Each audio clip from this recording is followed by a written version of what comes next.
Let's talk do's and don'ts of drawing eyes. Let's go!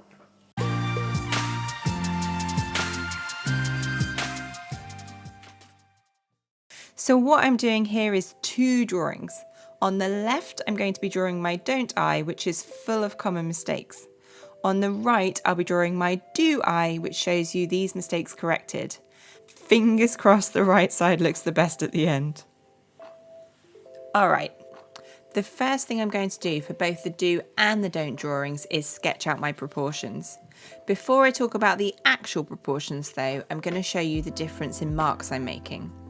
On the don't drawing, I'm using a soft pencil and pressing hard to make very dark lines. This isn't off to a good start for a few reasons. Firstly, if I make a mistake, it'll be very difficult to erase. Even if I don't make a mistake, blending these hard lines in later will be next to impossible, and I'll either be left with a very hard outline or I'll have to struggle to erase them. Over on the do side, I'm using a much harder pencil and I'm drawing very lightly. Both of these together will result in a very light line which can barely be seen. Now, any mistakes I make, I don't need to erase at all. I'll just keep adding soft lines until I'm happy with the proportions. As for the actual proportions, I'm using a reference photo.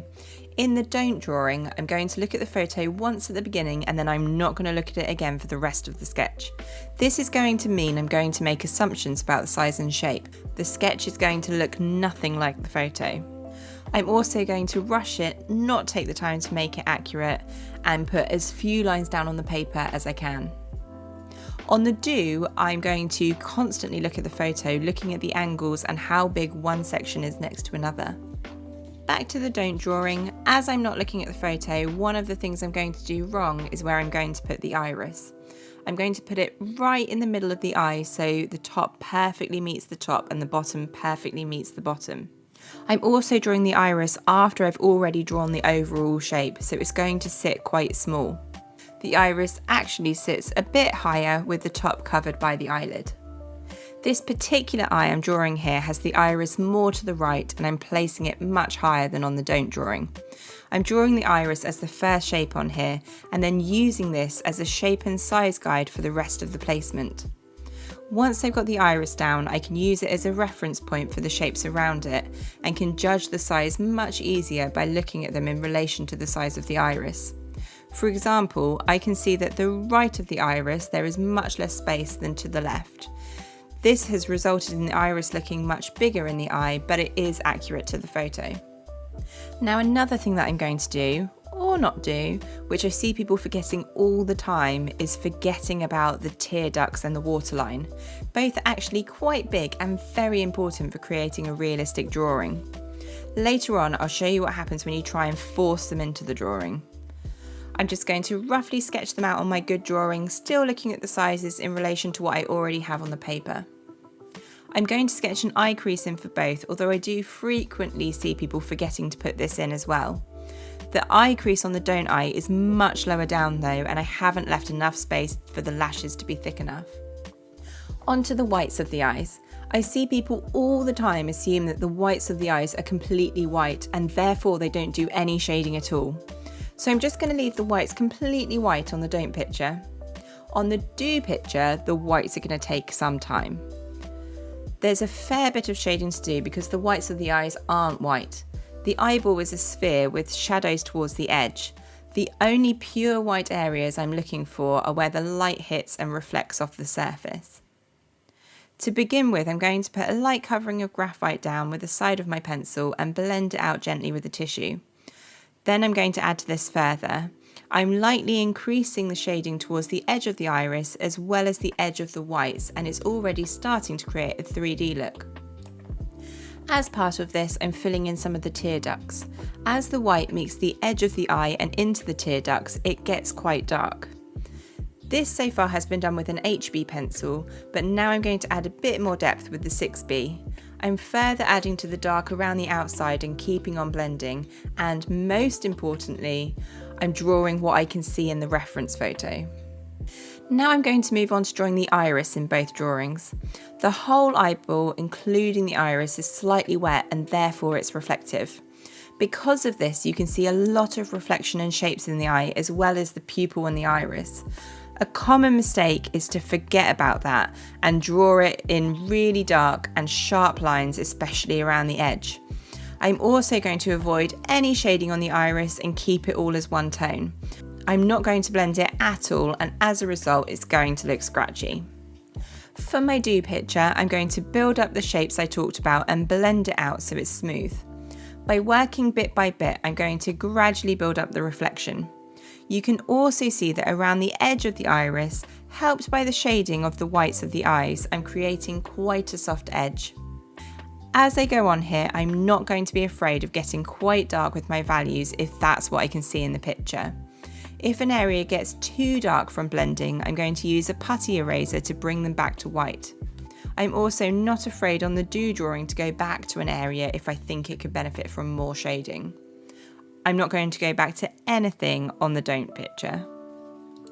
I will say at this point that although I have seen people do all of the things I'm doing on the don't picture, I've never seen them all done together, and it is not looking amazing.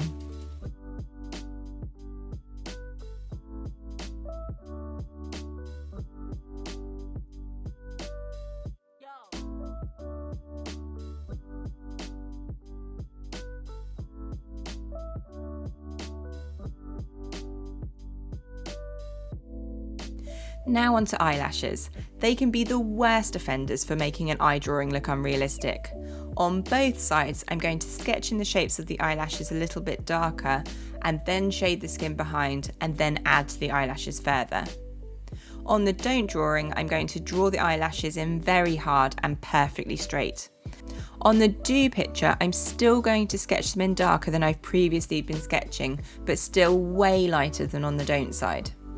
I'm sketching curved lines rather than straight, going in the direction I can see in the reference photo. Eyelashes tend to curve out like brackets, curving in opposite directions on each side of the eye.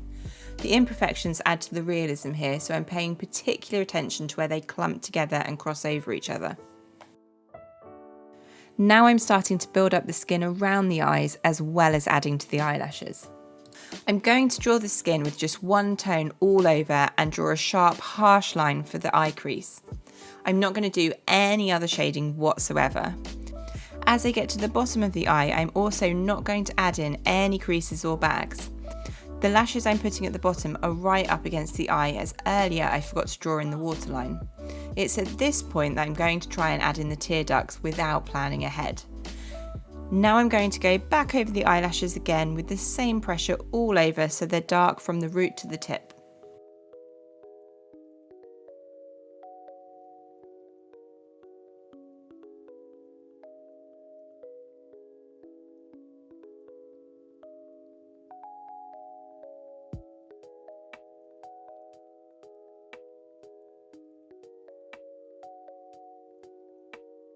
On the do picture, I'm building up slowly and blending out with the tissue in between to create smooth skin.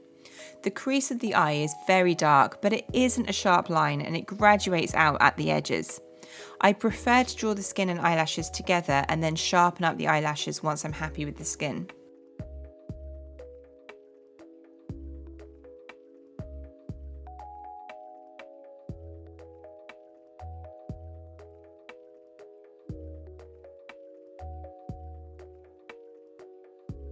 As I go, I'm adding little wrinkles I see on the eyelids, as well as quite a thick dark lash line.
Now as I move on to the bottom lash line, I'm shading some of the waterline at the same time.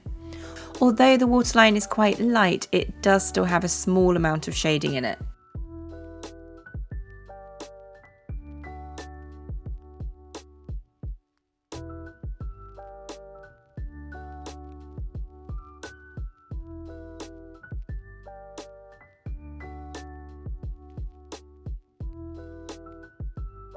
I'm going to add some creases at the bottom of the eye.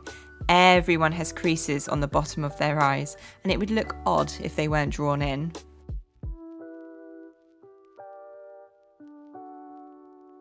Now I'm still adding to the eye and erasing any areas of light which have been covered up by the blending. Finally, on the do picture, I'm going back over the eyelashes to make parts of them sharper and darker. Generally, the roots of the eyelashes are darker and then they taper off towards the end. It's not necessarily on every eyelash, as they don't all look the same though. Now, as you might imagine, more time has been taken over drawing the good eye. Everyone draws at different speeds, but to give you an idea, my don't drawing has taken around 15 minutes from start to finish, whereas on the other side I've spent closer to 4 hours. So if you're struggling with finding realism in your drawings, remember that all the little details take time, and if you spend a little longer on certain areas, you might find they improve dramatically. Is there anything particular that you struggle with when you're drawing eyes? Let me know in the comments below. And as always, if you found this video helpful, please click the like button and don't forget to click subscribe and the notify button. Doing so helps support me make more art videos for you. Happy drawing, guys. I'll see you in the next one.